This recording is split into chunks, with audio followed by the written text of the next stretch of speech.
Respected elders and my dear students, hearty welcome to number theory class.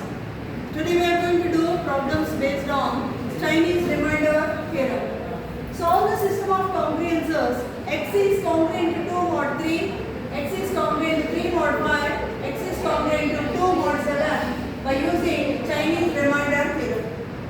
And in the last class we have learned about the statement and the proof of that.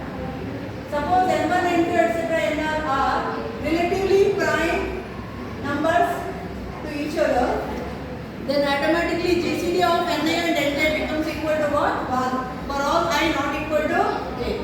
Then the system of linear congruences, x is congruent to ai mod ni, where 1 is less than or equal to I, less than or equal to r. That means we are going to get all equations.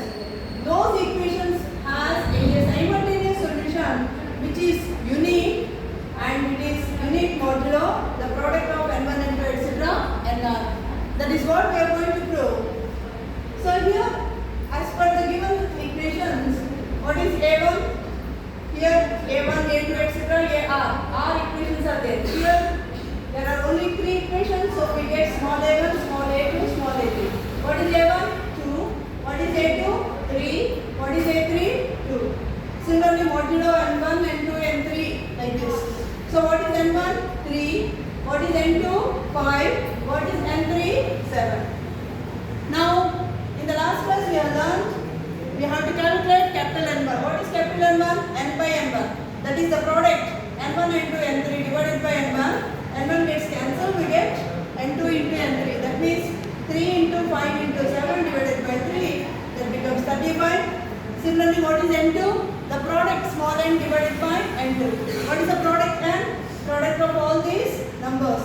3 into 5 into 7 divided by 5. That becomes equal to 21. Similarly, what is N3? N by small n3. That is 3 into 5 into 7 divided by 7. That is equal to 15.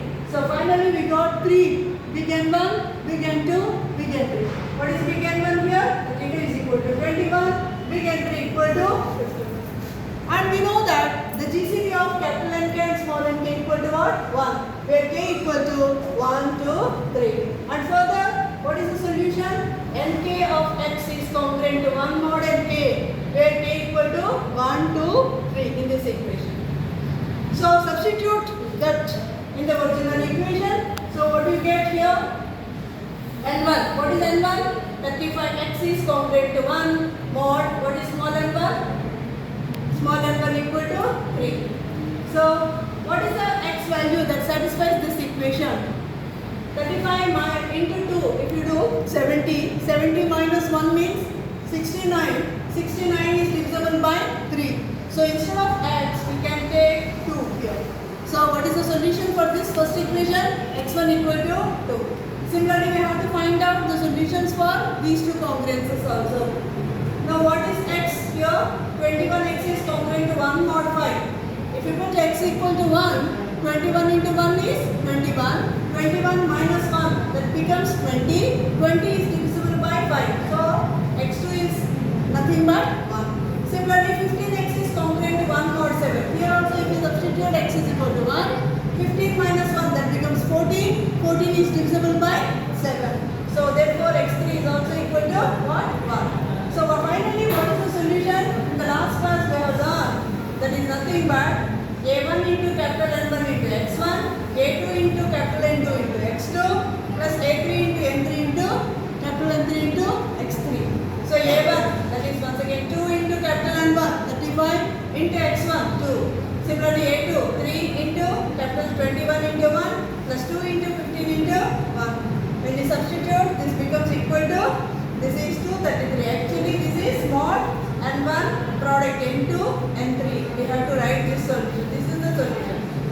So what is going to happen? 3 into 5 into 7, that becomes equal to 105. So finally the solution for the given simultaneous equation is given by, it is uniquely represented by x tilde is given by x tilde is congruent to 233 mod 105. I hope this is clear.